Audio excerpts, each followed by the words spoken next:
The question I get asked the most by far is how to become a property developer. And there is no easy answer to that. I always say that development is simple but not easy.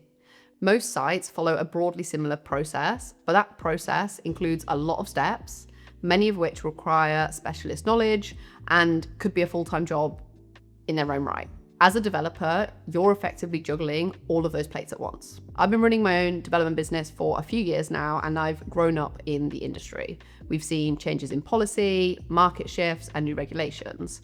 But fundamentally, the steps have remained the same. So whilst this video may be titled How to be a Developer in 2026, the core skills and fundamentals that we're going to cover, I can guarantee will be relevant for many years to come. Because whilst there's all this talk about planning reform and industry change and fixing the housing crisis, the reality is not a huge amount ever actually shifts. So let's start right at the beginning and answer a really simple question. What actually is property development? At its core, it's a business of taking a piece of land or an existing building and changing it in a way that adds value. Notice that I didn't say building houses, because there is more to development than that. You might be getting planning permission where there was none before. You could be demolishing and rebuilding. You could be converting offices into flats or increasing density on an existing site. It's not just about building new homes and selling them. In this video, we're going to break the process down into three main pillars, which are finding and securing opportunities, funding, and delivery and exit. Within these, we'll work through 50 steps so you can clearly see all the moving parts and understand what you need to manage if you want to be a developer. Now, to be clear, this isn't a completely exhaustive list. There are steps within steps. Each development has its own nuances and, different deal structures. However, these steps are the key steps that I have found most developments go through. So why are we even having this conversation in 2026? The last few years have been tough for developers. We've seen interest rates rise, build costs fluctuate, planning departments under massive pressure, and at the same time, a chronic shortage of quality housing across the UK. Because of this, a lot of people are saying that the industry is dying, especially for smaller developers like myself. And whilst I do agree it is getting harder, there are still developers out there that are making excellent profits. The difference is they're not relying on one big win. They're stacking value across multiple stages in a deal. Understanding where value can be created allows you to adapt and keep deals working where other developers can't. There are multiple points in the development cycle where profit can be realized. But in this video, we're going to be focusing on the build to sell model. So taking a site all the way through from identification through planning, construction, and the ultimate sale. And finally, before we get into the 50 steps, it's important to caveat that whilst I'll explain them in order, they don't operate perfectly chronologically. Many steps will happen in tandem. As mentioned, the three pillars are finding and securing opportunities, funding, and delivery and exit. So before we dive into the detail, it's worth understanding how these stages overlap and interact so you have a clear picture of the overall process. So what you can see here is an indicative Gantt chart of a typical development project. Now on this one, because it is just indicative, I've just put time along the top rather than giving the exact days or months, because each project is different in terms of its timeline. The purpose of this is purely to show you guys how all the stages that we're going to talk through in steps throughout this video, although they're presented to you in steps one after another, they often do actually overlap and actually require overlapping. So as you can see at the top here, we've got our first pillar, which is finding and securing opportunities. Here, everything happens sort of one after another.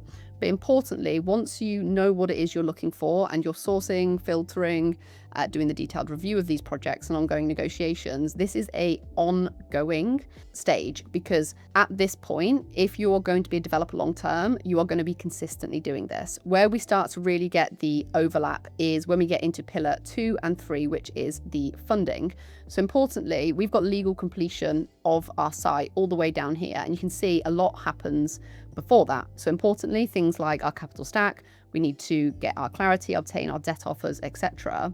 But if we are looking at a site that doesn't have planning, we're not going to legally complete on the purchase or on the debt facility until planning is in place. So that's where you can see that whilst we're doing the conveyancing with the bank, the red book valuation, things like that, we're actually also going through the planning process. So you can see here, appoint professional team, design and strategy, planning submission and monitoring that planning are all happening prior to the legal completion of that purchase. And importantly, we're not going to legally complete the minute that planning is approved. We're actually going to do that a little bit later to allow for the lapsing of the judicial review period. Also, importantly, as we're down here in the construction, you can see that we overlap the sales and exit stage, so the show home and marketing, we overlap that with the build because, again, we want to always overlap steps to ensure efficiency and, importantly, at this point, to reduce our interest costs with the bank. The purpose here is purely to show you how these stages happen, often in tandem rather than one after another. If you want a downloadable version of the Gantt chart I just showed you, click the link in the description of this video and we'll send it over to you. So let's start by breaking down our first pillar, which is finding and securing opportunities into its key stages. Starting with step 1, which is reflection. Before we can look for sites, we need to know what we're actually looking for. This means gaining clarity on the type of product or site you want to acquire based on your exit strategy.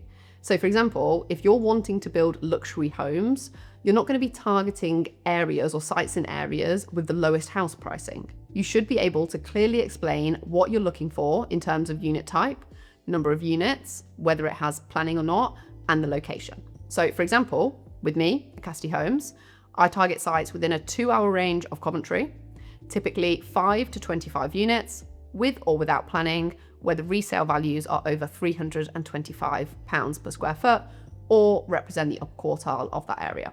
Step 2 is to lock in on a site finding strategy. Once you know how to find sites, opportunity is everywhere and it is so easy to become a busy fool. I won't go into detail on sourcing in this video, but ultimately results come from consistency. So pick a route and stick to it.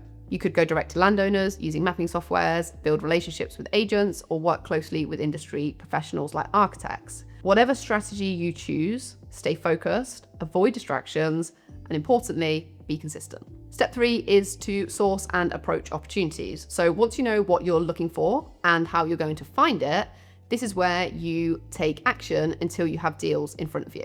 Personally, I focus on sites without planning and I target landowners directly. I use mapping tools and personalized letters to approach them and express my interest in acquiring their land. I will say it's important to work at volume. I might send 50 to 100 letters a week and consistently follow up because most positive responses do come from the follow-up rather than the first contact. Next is step 4, which is filtering. This is where we've received responses or maybe we've been sent deals and now we have opportunities in front of us. At this stage, we filter them down using an initial viability check, essentially a high-level financial appraisal to ensure we're only working and spending time on sites that are fundamentally viable and meet our margins. We don't want to spend hours analysing something only to realise it just doesn't work. Typically, a site is deemed viable if it achieves a margin of around 22% or more. To assess this, I carry out a quick-fire appraisal, looking at the numbers in an educated but high level. The reason for this is simple. If it doesn't work, using reasonable assumptions, it's very unlikely to work once you spend hours and hours fine-tuning it. For example, if a quick-fire appraisal shows that that site has a 4% margin, adjusting the GDV slightly isn't going to move the needle enough to bring it anywhere near that 22% benchmark. So we're filtering out the bad opportunities. This feeds into step 5, which is the detailed review. This is where we spend some more time on the deals that have passed that initial filter. Here, we're digging into the numbers in extensive detail. We're reviewing comparable evidence for resale values. We're checking local planning policy in detail. And we're looking at things like historical maps or utilities to identify any abnormal costs for that project. Once I'm comfortable with the base appraisal, I then stress test it. I'll run scenarios such as values dropping, costs increasing, or the unit numbers being reduced at planning to understand where that deal breaks and, importantly, where I'm exposed. So then step 6 is to actually make an offer. But before we do that, we need to decide on what to offer and under what terms. In development, you can be very creative.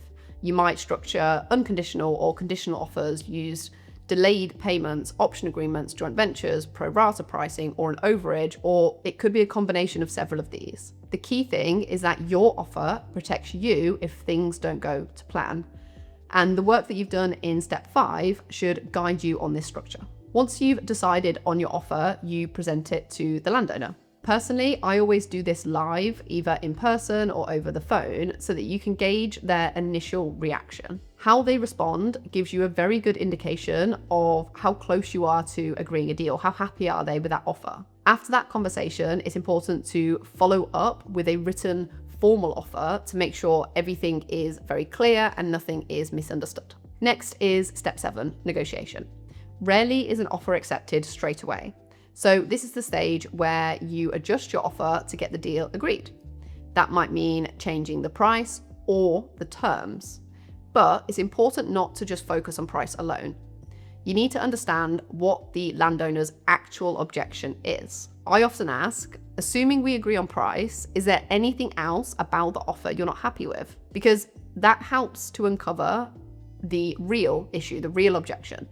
It could be that they need time to find a new home, move a business, or they may have sentimental attachment to something on site that you can cater to in your offer. Of course, price is often the main factor, and you may need to move on it slightly, but you should always have a maximum price in mind and be willing to walk away. And then step 8 is to agree the deal or follow up. You don't want to be stuck in negotiations indefinitely. The strongest position in negotiation is being willing to walk away. So you either reach an agreement after a reasonable amount of negotiation time, or you move on. However, if a deal doesn't happen now, it doesn't mean it never will. So it's important to stay in touch with the landowner and follow up regularly. You've already done a lot of work on this site, so if that landowner's situation changes down the line, it can quickly become an opportunity again. Next is step 9, legal commencement. This is where we've agreed a deal and are now moving into actually acquiring the site. In development, we're rarely purchasing land on an unconditional basis where you go straight to completion subject to only the standard checks. More often, there is some form of conditionality attached. For sites we intend to take through planning, this is typically done using an option agreement. An option agreement gives you the right, but not the obligation, to purchase the land at an agreed price for an agreed period of time. The key benefit is that once the option agreement is in place, you have legal control of the site, allowing you to invest in planning, but only you can complete the purchase if and when planning is achieved. So at this stage, we instruct solicitors and issue heads of terms, setting out the agreed deal as a almost framework for that legal process. I also recommend having a kickoff call with yourself, the seller, and both legal teams to make sure everyone is aligned on the structure, the intentions, timelines, and objectives, which helps keep the process moving and avoids unnecessary delays. Following this, we move on to step 10, conveyancing for completion. So contracts are drafted and negotiated, and searches are instructed. These typically include local authority searches to check for planning history and any enforcement notices on the land. It could be drainage and water searches to understand any existing connections and whether there are public sewers within your boundary. You could also have environmental searches, highways checks, and in some cases, things like coal mining searches, depending on the location. Based on the results of these searches and the title information, solicitors will raise inquiries. This might involve requesting documentation for existing planning or building regulations sign-off, or clarifying specific points within the contract itself. Depending on the deal structure, this process can take anywhere from a few weeks to several months. Step 11 is then legal completion of the purchase contract. This stage can look different depending on your exit strategy. If we're doing a planning uplift, you might be back-to-backing your purchase with a sale to another developer. If you're building out the scheme yourself, you will complete the purchase directly.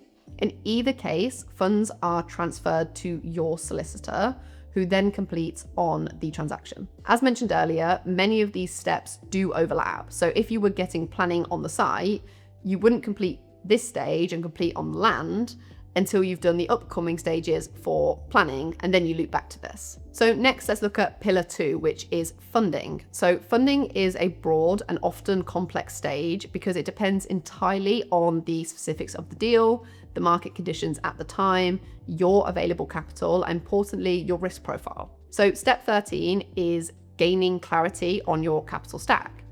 Just like with site finding, you can't go to lenders or investors without knowing exactly what it is you need. So this starts with understanding the deal structure. Is it a straight purchase and build, which is more capital intensive? Or could you perhaps be structuring it as a joint venture with the landowner, reducing the upfront capital required? The structure of the deal directly impacts how it is going to be funded. So once you're clear on that point, you then look at how much capital you have available and are willing to invest, and that defines your equity position. From there, you begin to build out the rest of the capital stack. At this stage, you might engage with a broker or use a platform to explore debt options and understand how much of that project can be funded through senior debt.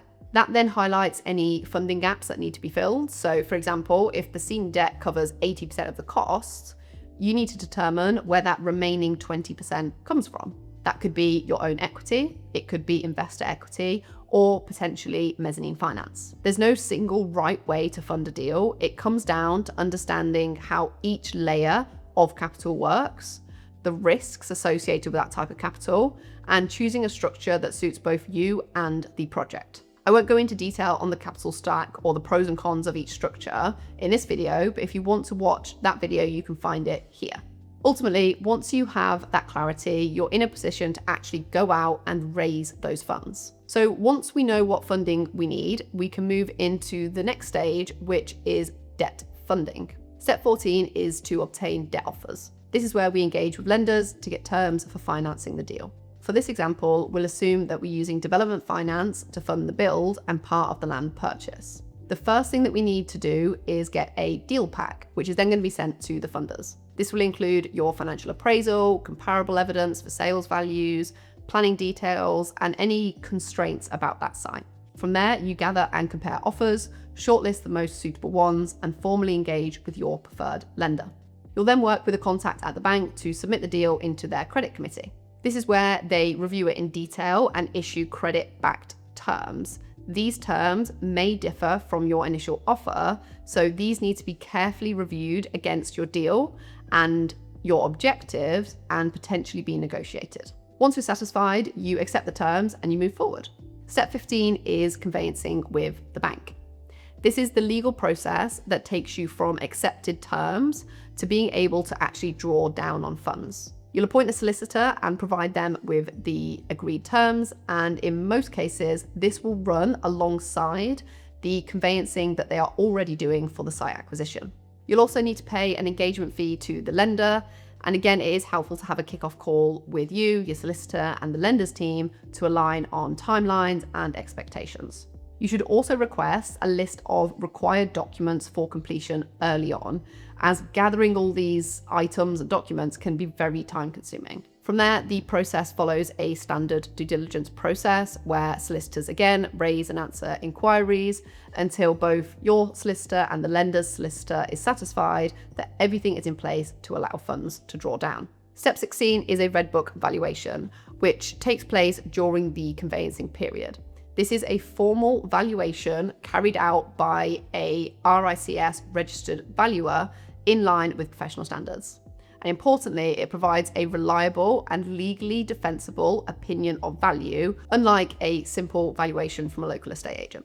The lender will usually have a panel of approved valuers for you to pick from, and it's worth speaking to your broker or industry contacts to choose the right one rather than the cheapest option. You'll need to prepare a valuation pack similar to your deal pack, but with a very strong focus on the evidence supporting your proposed sales. This is important because a key metric in lending is loan to value, which is based on that Red Book valuation. So if your scheme is downvalued, it can significantly reduce how much you can borrow. Once the valuer has reviewed your pack, you'll meet them on site, respond to any queries, and then receive that final valuation. Step 17 is obtaining sign-off from an independent monitoring surveyor, often referred to as an IMS.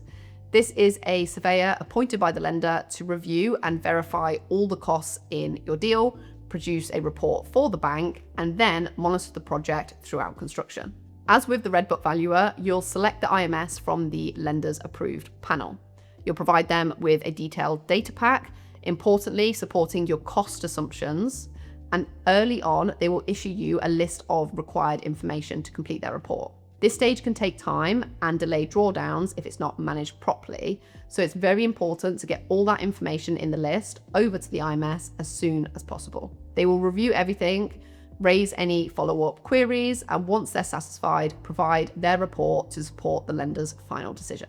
So the combination of those previous steps brings us to step 18, which is completion on the debt facility.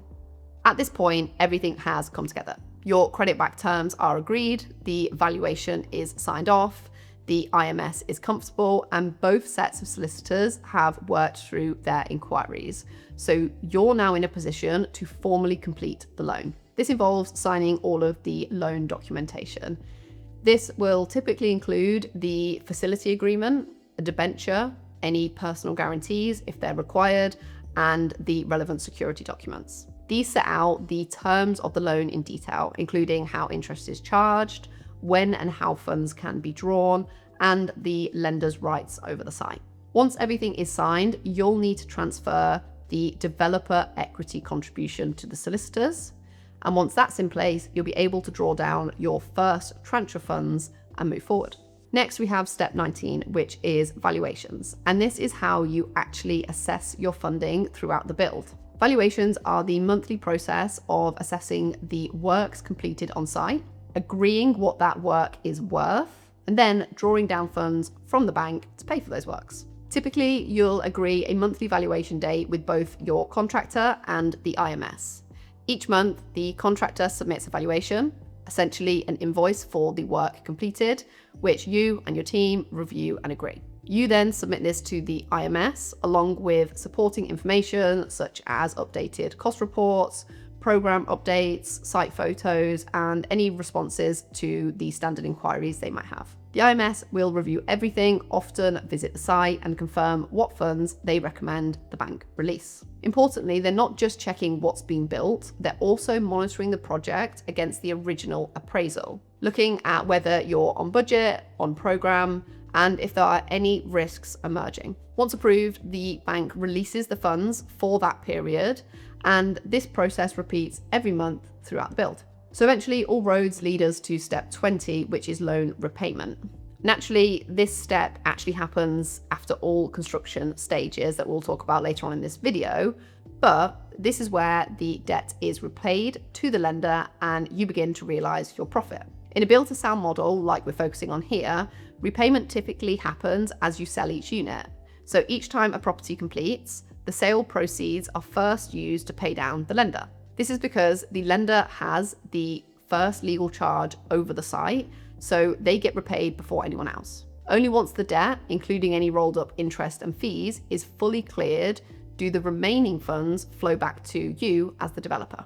Now, depending on how you structured your deal, the profits may all be yours, or it may be shared with investors if you have raised equity. Which brings us on to the other aspect of the funding pillar we need to consider, which is equity. So not every deal requires an equity raise, but many do. And each approach has its pros and cons. For the purpose of this video, we'll assume that you are raising equity and walk through those steps as well. So this process starts with step 21, the equity offer document. This is essentially your investment proposal and the document you use to communicate the opportunity to potential investors. It needs to clearly explain what the site is, what investment is required, how the investment is structured, and what security the investors have, if any. And importantly, what returns they can expect and how those returns are calculated.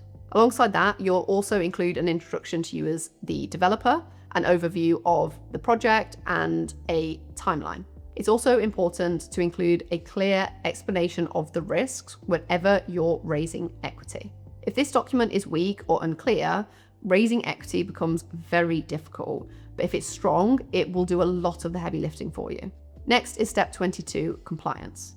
Raising equity is often regulated by the Financial Conduct Authority, so you need to be very careful about how you structure and promote your deal. Depending on how the investment is exactly set up, it may fall under a regulated structure such as a collective investment scheme, which means you'll likely need to work with an FCA regulated firm. These firms act as a compliance umbrella and will review your deal, your documentation, and importantly, your communication to ensure that everything meets the regulatory standards. It can feel like an additional layer of friction and it can take a lot of time, but it's there to protect both you and the investors. Next is step 23, the shareholder agreement. Once you've had compliant discussions with investors and secured commitments, you need to formalize everything legally. Depending on exactly how your equity is structured, this becomes a key document that sets out the relationship between you and your investors. It will define who owns what, how the funds are being invested, how profits are distributed, and how and when investors get their money back. To do this properly, you'll appoint a solicitor and provide them with all of the relevant information, including the details of the deal, your equity offer document, and any KYC information for both you and your investors for anti-money laundering checks. They will then draft the shareholder agreement along with any supporting documents such as share transfer provisions. Once everything is agreed and signed by all parties, the investment is formally in place and funds can be transferred into that deal. Once investors are in the deal, we move to step 24, which is shareholder updates. At the outset, you should agree with your investors how often they'll receive updates and what format those updates will take. This might be monthly written reports, quarterly calls, or site visits, or a combination of any of the above. Once a project is live, particularly during construction, this needs to become part of your routine. Updates will typically cover progress on site, timelines, budget performance, and any risks or challenges that you're facing. And finally, within the funding pillar, we have step 25, investor repayment. This takes place at the end of the project once the debt has been fully repaid. The exact process depends again on how the deal was structured, but typically investors receive their initial invested capital back first, then any tax considerations are accounted for, and finally profits are distributed in line with the agreement. Often this includes a hurdle rate where investors receive a preferred return up to a certain level before profits are split. Anything above that hurdle rate is then shared based on the agreed structure. This is commonly executed via a share buyback, with your solicitor handling the legal process to ensure that everything is completed compliantly. At this point, the deal is closed, investors are repaid, and you can move on to the next opportunity. So the third key pillar in property development is delivery and exit. Again, depending on your exit strategy and the specifics of the deal, this stage can look very different from project to project. For this example, we are still assuming that we're looking at a site that we are taking through planning, building it out, and then selling those finished units. The first part of this pillar is pre-planning, which is everything we need to do to get the scheme to a point where we can submit a planning application. So step 26 is quotes and instructions. This is where we choose the professional team we want to work with and obtain quotes for their services. On most developments, that will almost always include an architect and a planning consultant. Depending on the site, you may also need an engineer along with specialist consultants such as heritage, ecology, or flood risk. The team you build at this stage is hugely important, because the quality of their work can directly affect whether you get planning permission or not. And fees can vary significantly as well. You want to speak to multiple consultants, review relevant past projects, and make sure that you're confident they are the right fit for the scheme. Don't just go with the cheapest. Next is step 27, strategy and conception.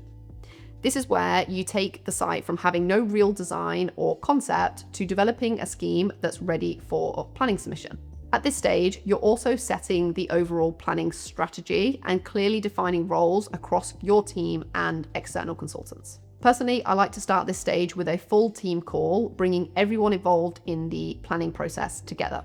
On that call, we will align on planning strategy, the design direction, timelines, and responsibilities, so everyone is working towards the same outcome. From there, the architect will begin producing initial draft drawings. You'll review these, provide detailed feedback, and make changes until you're comfortable with the scheme. Alongside the drawings, you'll also be developing the supporting planning documentation and any specialist reports, depending on the constraints of that site. All of this work is building towards a well thought out planning application that gives you the best possible chance of success. Then we move on to step 28, planning submission. This is where you formally submit your application to the local planning authority. At this point, the application will include all relevant drawings, planning statements, and any supporting reports required for validation and decision making. Before submitting, there are a few key checks I always recommend. Firstly, have a quantity surveyor run a costing exercise on the proposed scheme to make sure it still works within budget when fully designed. Then update your financial appraisal with those figures to confirm that the deal still stacks up in the way you want it to. Finally, hold a design team meeting to review everything in detail, making sure nothing has been missed and that you are happy with that final design before you lock it in at planning. So once your application has been submitted, we move to step 29, monitoring the planning application. Now, in an ideal world, this would be a 12-week process, but in reality, it often does take longer. During this time, your application is reviewed not just by your appointed planning officer, but also by a range of statutory consultees such as highways, ecology, drainage, environmental health, and sometimes things like heritage or conservation, depending on the constraints of your site. Each of these consultees will assess the scheme from their perspective and provide feedback. It's very common for them to raise concerns or request additional information, so this stage often becomes a bit of a back and forth process. You may need to amend drawings, provide further reports, or justify certain elements of the design. The key here is to stay proactive, work closely with your planning consultant, respond to feedback quickly, and keep the application progressing rather than let it stall. Next is step 30, agreeing to the Section 106 agreement. A Section 106 is a legal agreement between you as the developer and the local authority used to mitigate the impact of your development on that local area. This can include contributions towards things like affordable housing, local infrastructure, education, or transport. This is a really important stage because the obligations within a Section 106 agreement can have a significant impact on your profitability. If the level of contributions makes your scheme unviable, you may then need to carry out a viability assessment to demonstrate what the deal can actually realistically contribute. Once submitted, this is reviewed by an independent surveyor and you will negotiate with the council to agree a rate that's reasonable. Once everything is agreed, both in terms of the planning application itself and the relevant Section 106 obligations, you can move towards formal approval of your scheme. Following approval, we move to step 31, which is discharging planning conditions. When planning permission is granted, it will come with a set of conditions attached.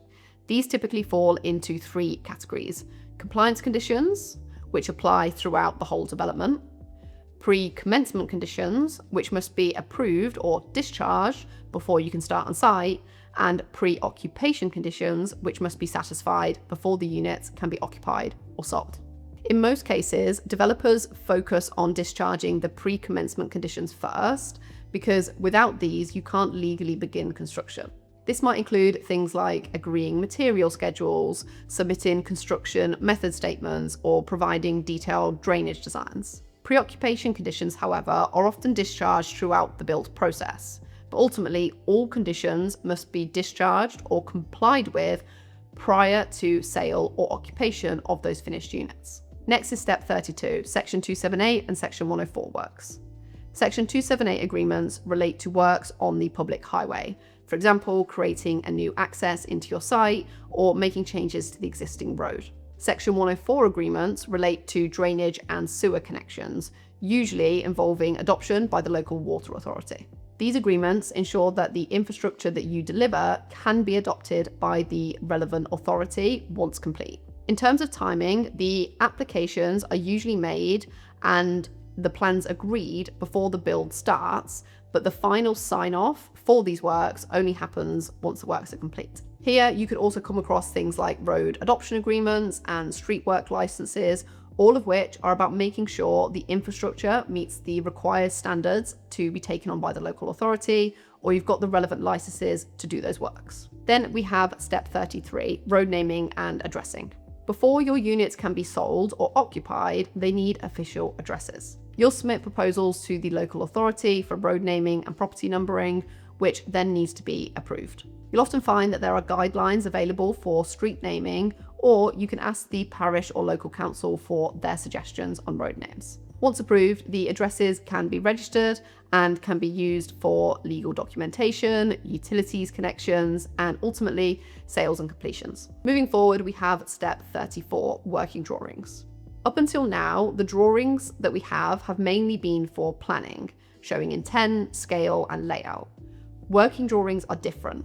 These are detailed technical drawings used to actually build that development. They include construction details, dimensions, materials, structural information, and mechanical and electrical layouts, to name a few. These are produced by your architect, your engineers, and often an M&E consultant. They are critical because without them, the contractor can't build accurately, and they also form the basis of your pricing. If your drawings are incomplete or unclear, your costs will be inaccurate, and you could have faults or delays in the build. Next is step 35, choosing your building control provider and structural warranty. Building control is responsible for ensuring that your development complies with current building regulations. They will inspect the work at key stages throughout the build and ultimately sign off that everything meets the required standard. Alongside this, you'll also need a structural warranty provider, which gives buyers and lenders confidence in the build quality. Typically, it covers latent defects for around 10 years. It's worth noting, I always aim to sign up for building control as early as possible because you are required to build to the regulations in place at the point you signed up for building regulations, not when you actually start on site. So if regulations change before construction begins, you're protected from having to redesign or absorb additional costs. Next is step 36, appointing your employer's agent.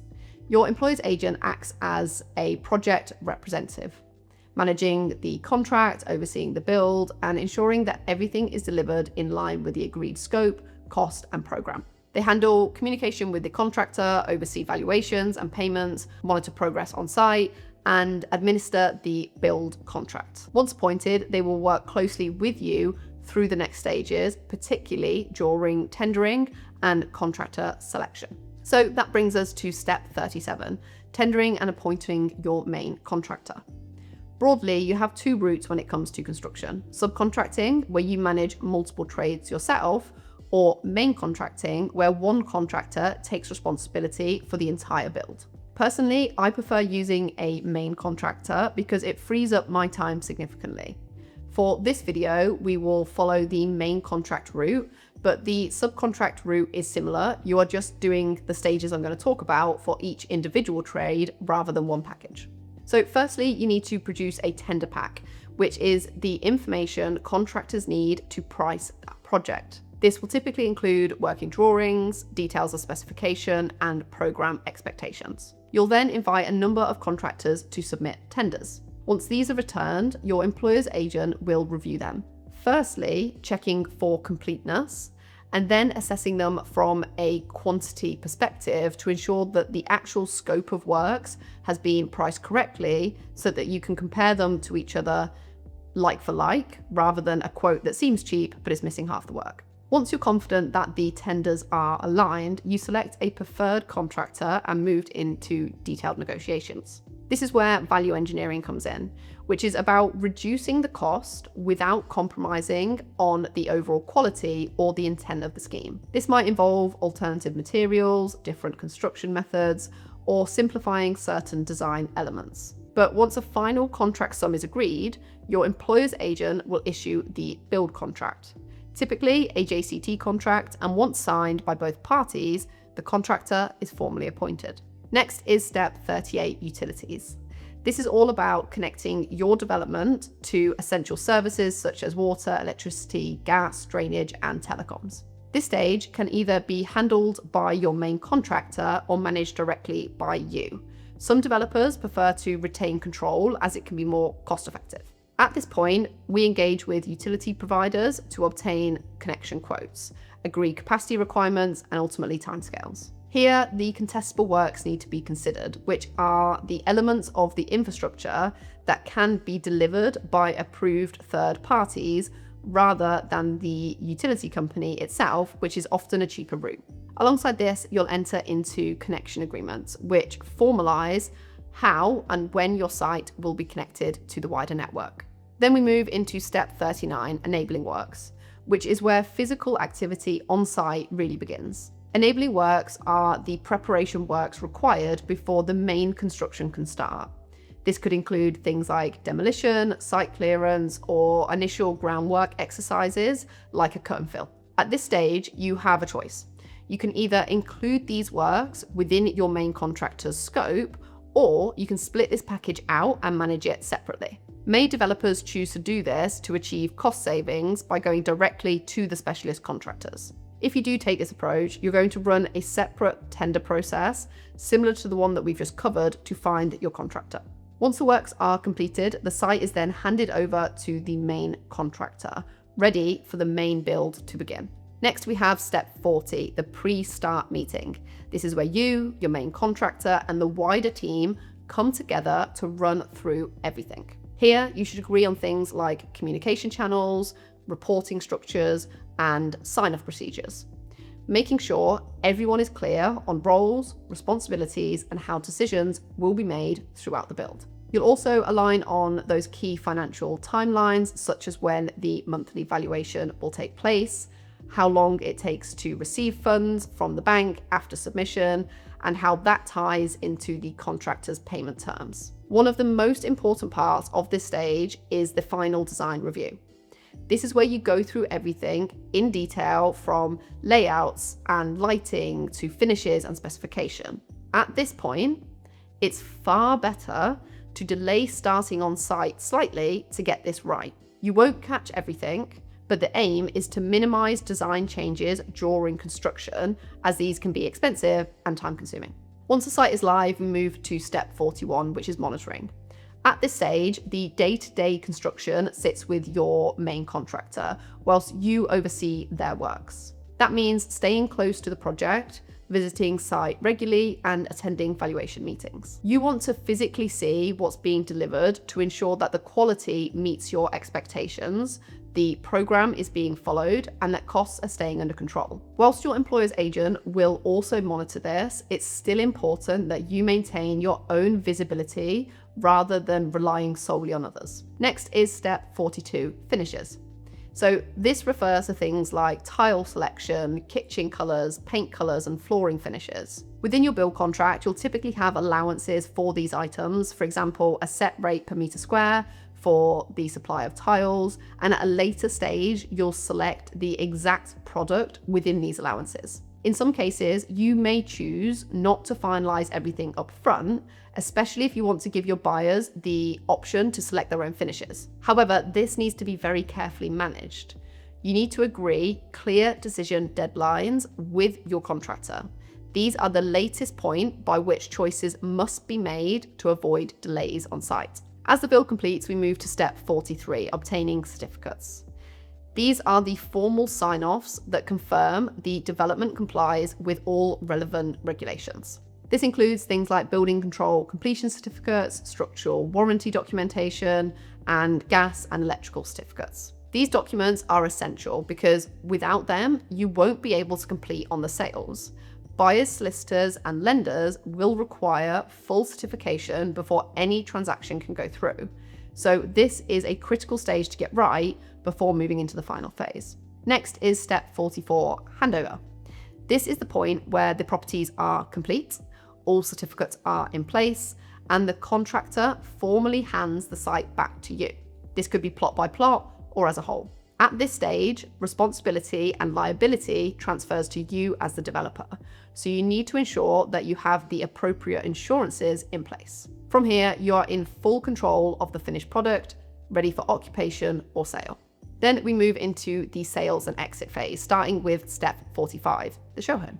This stage actually begins during construction. The reason for this is simple. We want to reduce the length of time we have our loan.